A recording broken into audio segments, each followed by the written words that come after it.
अब आपने बड़ी कोशिश की थी वफाकी हुकूमत के पास और वफाकी हुकूमत ने कल आपका शुक्रिया भी अदा किया, मैंने देखा। तो अब तरीक़ाकार क्या होगा? हुकूमत पंजाब और वफाकी हुकूमत मिल के दुआ ज़हरा की बाज़ाबी के लिए क्या कर सकते हैं और पंजाब पुलिस क्या ताउन कर सकती है? देखिए, चूँकि हमारे 18वीं तरमीम के बाद पुलिस जो है वो एक प्रोविंशियल मैंडेट है और इस वक्त वफाक में और पंजाब में आपको पता है एक ही रूलिंग पार्टी, एक ही हुकूमत है। और जो स्ट्रेटेजिक रिफॉर्म्स यूनिट है वज़ीर आज़म साहब का,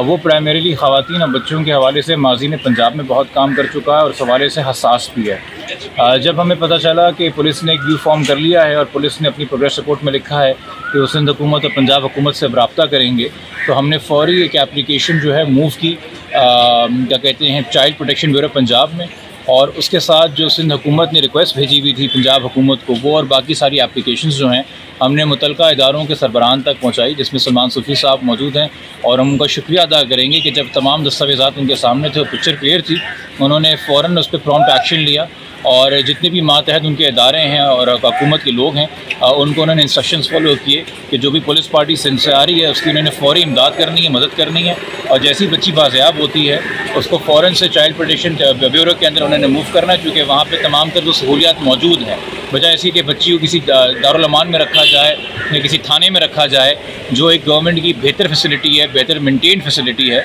और वहाँ पे उसको शिफ्ट किया जाए। तो हम उनके शुक्रगुज़ार हैं कि उन्होंने अपनी तरफ से वह अहकामात दे दी और अब हमें उम्मीद है कि जल्द खुशखबरी आएगी और कि पुलिस अपने मकसद में जिस मकसद से वो गई उसमें कामयाब होगी। तो वहाँ से पंजाब से सिंध लाने का या कराची लाने के लिए क्या तरीक़ाकार इख्तियार किया जाएगा? देखिए, किसी भी इंसान को गिरफ़्तार करने के बाद 24 घंटे में उसे किसी अदालत के सामने पेश करना होता है। डिपेंडिंग वो क्या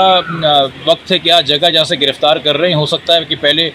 मुलज़िम को जो है पंजाब में किसी अदालत में पेश करके उसका रिमांड लिया जाए कराची लाने के लिए, और फिर इवेंचुअली उसको कराची में जो हमारी अदालत है जहाँ पे अभी तक ट्रायल चल रहा है, जहाँ चालान भी पेश हुआ था, वहाँ उसे पेश किया जाएगा रिमांड के लिए। जहाँ पे टेक्निकली तो चूँकि अब सब कुछ साबित हुआ है कि कल परसों तक जो कुछ बयानिया था वो झूठा था मुलज़िम का, और मुलज़िम से कभी प्रॉपर तफ्तीश नहीं हुई है, और फिर इतना बड़ा एक दायरा कार बताया गया है अलग अलग सहूलतकारों का जिनकी टोटल तादाद जो है वो 33 पहुँच जाती है। तो हमारा तो मौक़िफ़ ये होगा कि पुलिस को जब रिमांड के लिए पेश किया जाए तो उसे पुलिस कस्टडी में दिया जाए, उसे तफ्तीश मुकम्मल की जाए, और फिर जब तफ्तीश पूरी मुकम्मल हो जाए फिर जाके उसको जेल कस्टडी में या कहीं और भेजा जाए। तो और दूसरी बात इसमें यह भी है कि हमें ये भी उम्मीद होगी कि जब वो गिरफ़्तार करके लाएँ तो ज़हीर अकेला ना हो, उसके साथ जो बाकी मावन कर रहे थे लोग जो कि किडनैपिंग के टाइम पे मौजूद थे, वहाँ पे जो प्राइमरी किरदार हैं उनको भी साथ में गिरफ़्तार करके लाया जाए। Thank you sir, thank you.